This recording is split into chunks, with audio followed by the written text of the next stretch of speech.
why did you get into demining? Well, lots of reasons really, but I started off as a military engineer, spending 23 years in the army, and came over here to Afghanistan as part of the Australian team training deminers. And I think that the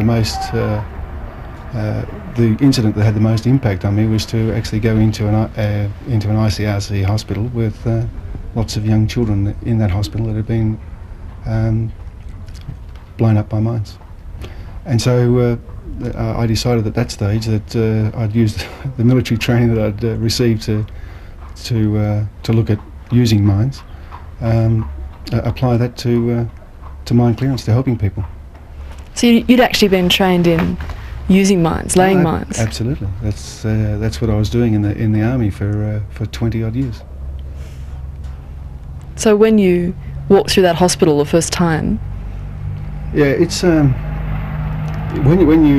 you see the particularly young children, young girls, their lives are destroyed essentially, and people need help to organise programs like this in Afghanistan, with 10 million landmines, which was the estimate at the time. They just can't do it by themselves. The original concept was that in fact we would just provide the people with the training and send them off into the minefields. And at that stage we really didn't appreciate just how difficult the task is, and just how large the task is. We've got over 530 square kilometres of minefield that we know of in Afghanistan.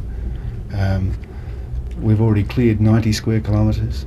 There's 105 square kilometres of what we call high priority minefields remaining that we know of. And when I say high priority minefields, these are minefields that are threatening the lives of people today, now, and stopping people returning to their homes. Residential areas. Just hang on a sec. It's okay. Okay. No, I'm waiting for that. You're terrific. I was just waiting for the... Okay, rolling. How do mines in Kabul, within the city, affect people's lives? Well, they affect every aspect of their life. When you go around Kabul, you'll see mines that have been laid inside houses, inside commercial areas, affecting the grazing areas that just on the outskirts of the city, and all the farming land. So we've got 10 square kilometres of minefield inside and on the outskirts of the city that are what we call high priority, and a further 10 square kilometres of lower priority areas, which are on the mountaintops and in the hills of Kabul, that are actually protecting military posts and so forth. Why is it the kids, the children, who seem to be most affected? Well, children need to play, they need to get out and investigate, just as children do everywhere in the world. And it's those places that they do that, that are mined. In addition to that, of course, you've got, it's the children's responsibility to look after the animals that are grazing. And so when they're out grazing the animals, they're at a very, very high risk. More than 50% of the injuries sustained in Kabul are people under 16. Just kids? Just kids. Just kids going about their normal everyday life. How have you been able to warn those children, teach those children how to live in the city? Yeah, we have a program of mine awareness, as we call it. And what we're trying to do is teach them mine avoidance strategies, and that's telling them what mines look like, how they are set off, how to identify areas that are highly likely to be mined, and then how to identify the areas that we've actually surveyed and marked as dangerous areas. And that's done through a whole range of things, but generally trying to make it interesting for them, trying to help them learn through things like playing games, which they don't get many opportunities to do, board games and those sorts of things, recognition cards. Tell me about the board game.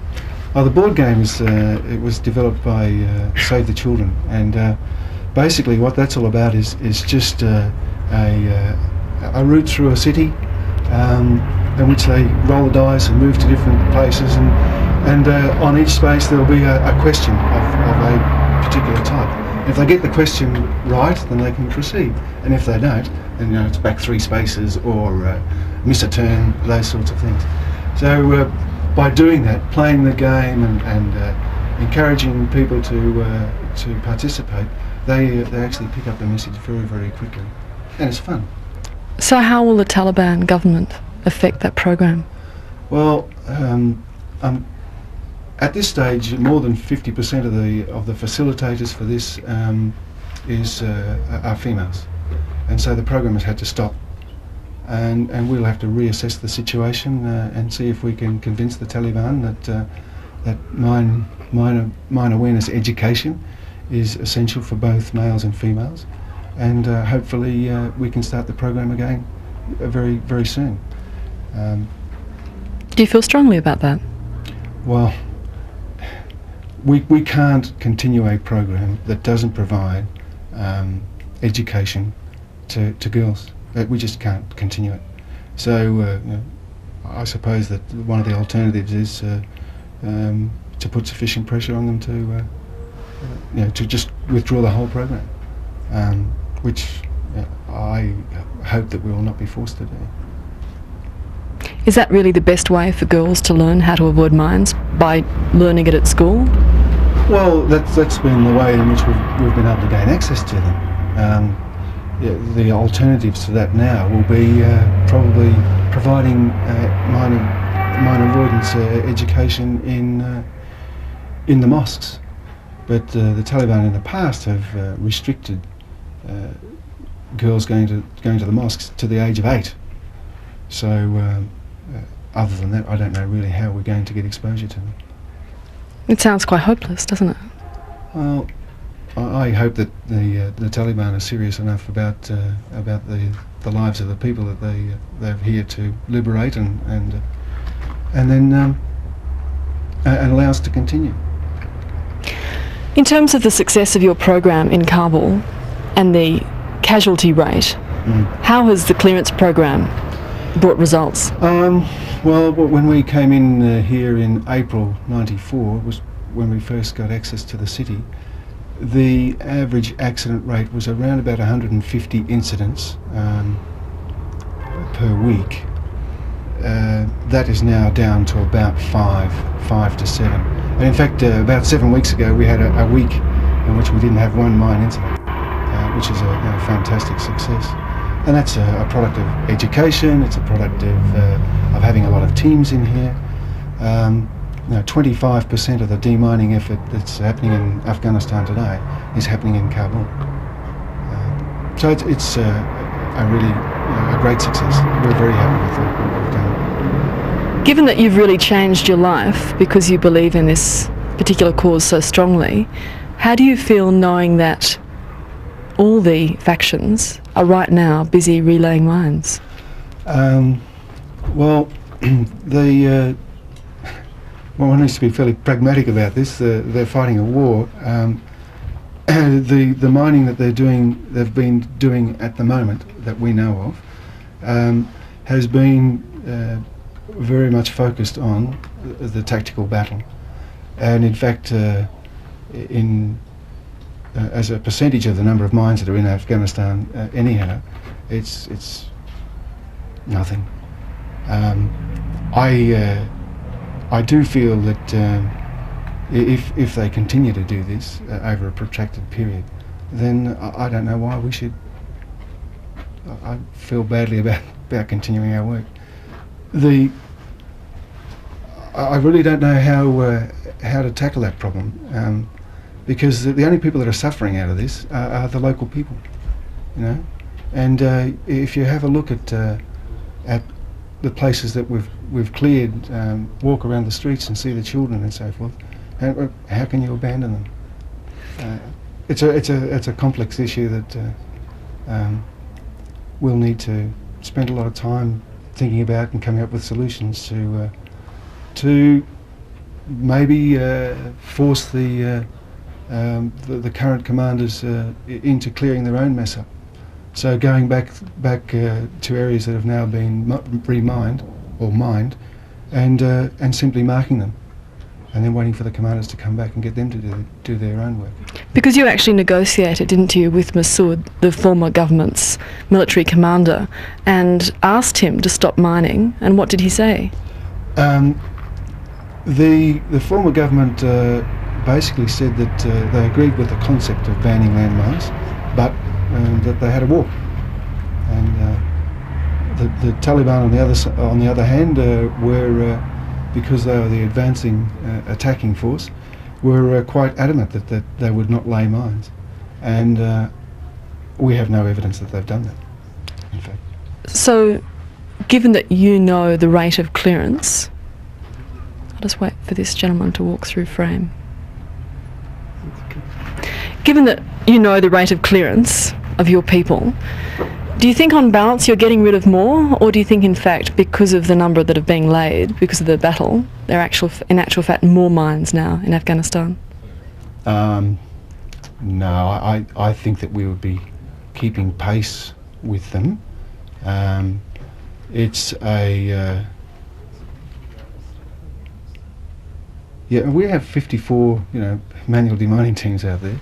It takes a long time to lay mines as well as pick them up. I think that we're keeping pace with them. How did you get the idea of the dogs? Well, the dogs are basically being used in explosive detection, counter-terrorist roles in Australia. That's when I was first exposed to them. And of course using them to find drugs and those sorts of things. And we started using them here for the mines. It's been an interesting development. Yeah. There was some resistance, wasn't there? Oh yes, yeah.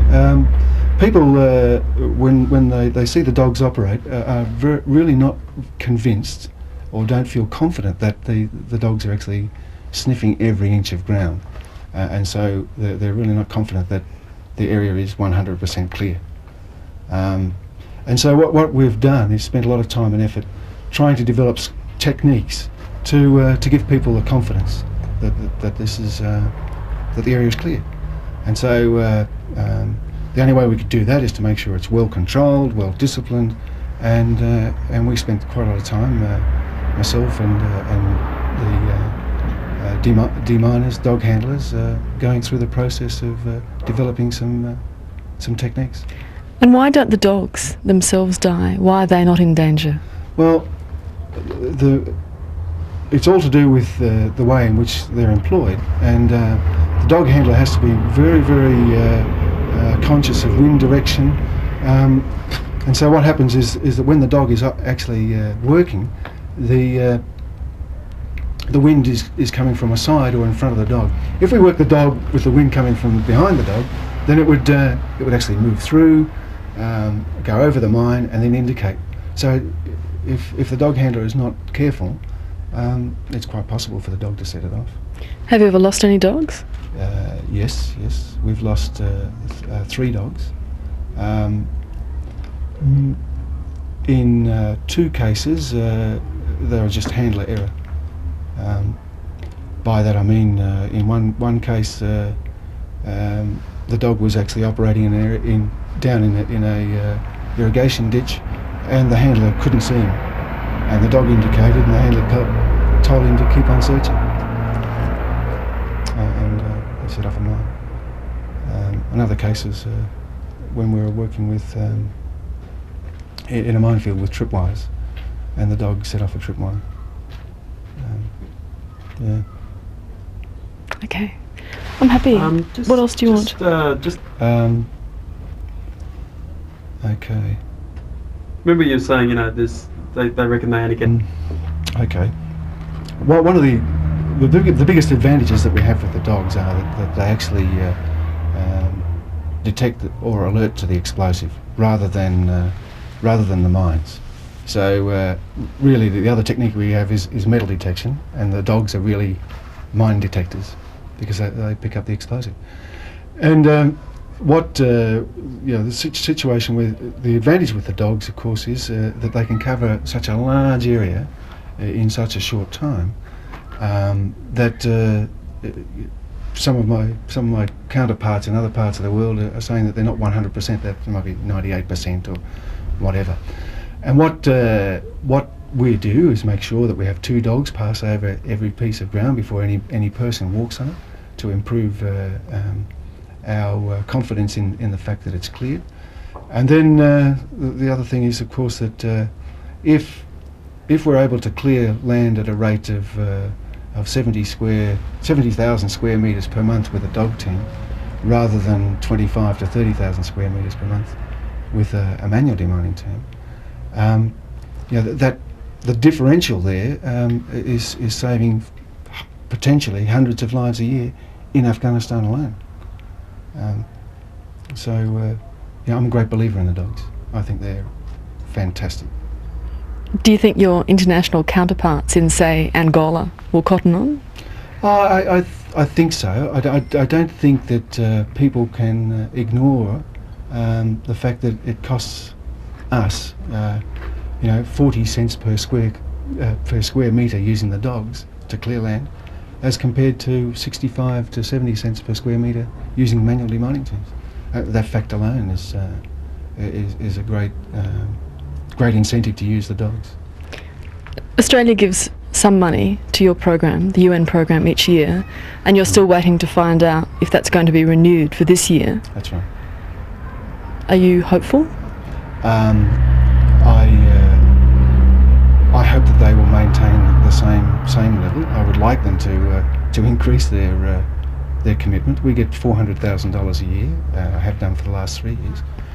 I know that there may be some reluctance to continue providing support at these levels, given the current situation. We just have to wait and see. But 400,000? 400,000. And we're grateful for that. It's not much, is it? Not in a total budget need of $20 million, but they are one of the major contributors to the program. And of course they contribute to demining in other parts of the world as well. Okay. Just sorry, one more.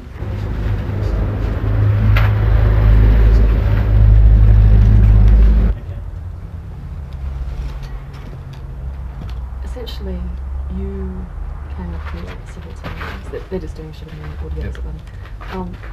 You mentioned to me that you were demining until 12 months ago.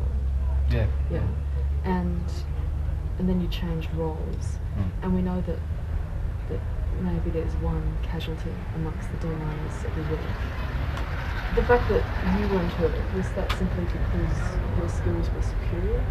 And that indicates that maybe they do things a little differently? I mean, is there any way of reducing that? Well, we spent a lot of time trying to work on reducing it. The thing is that... Is that enough?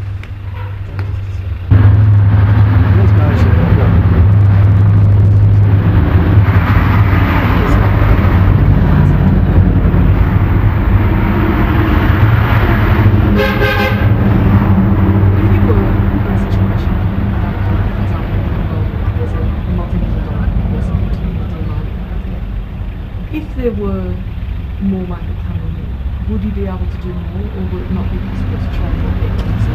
Probably as quickly as the place can be demanded. Oh no, we can take on probably not a lot more with our current strength.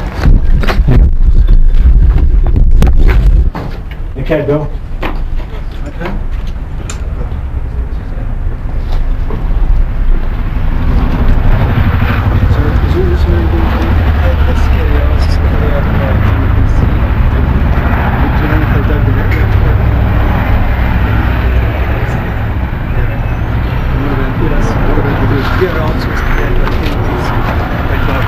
By MDC?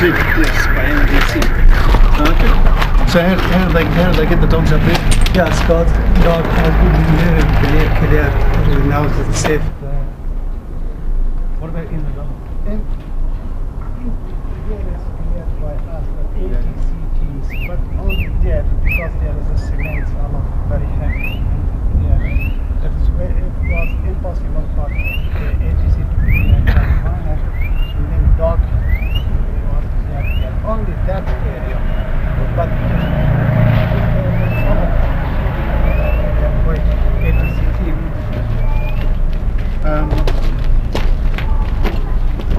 So Only in here is cleared by NPC. From there, yeah, this area. so the top area was The not. top is there also. But other building which is the same.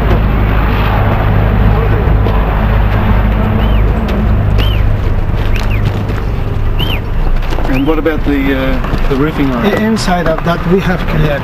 That's cleared by ATCT. Yeah, inside of that cinema. Okay. Because that is cinema. Keep on going straight through.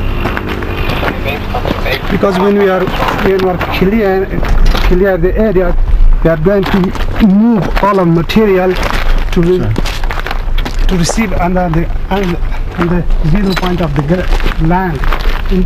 For it and all that sort of things. Australians haven't laid mines since Vietnam.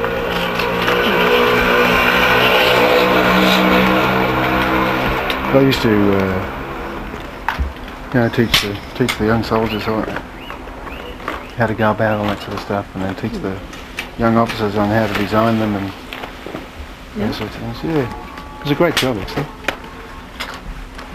Likewise with toys, isn't it? Exactly.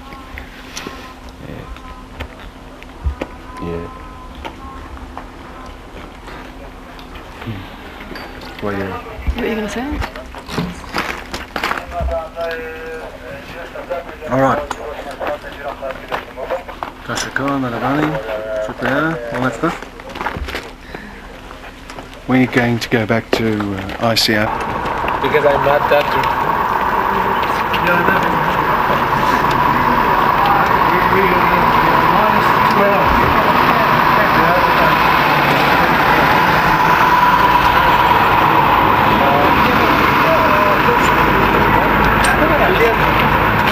Yeah. For 3 minutes, 2 minutes, I have break.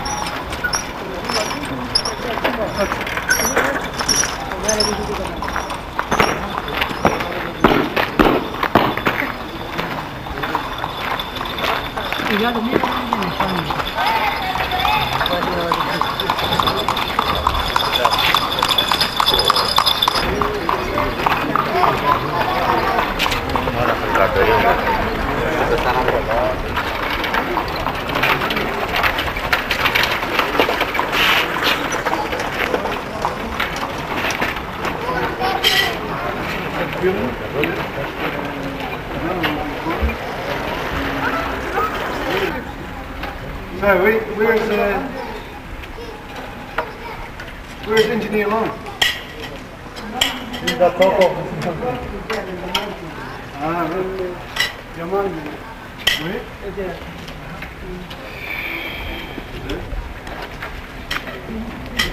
Long is in a short.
Boleh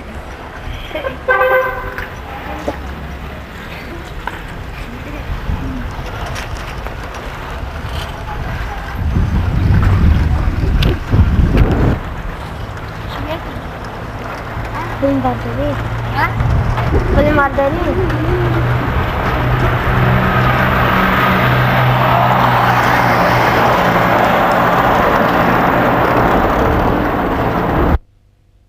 Grab some, mate. Take a big bite. Hey? Take a big bite.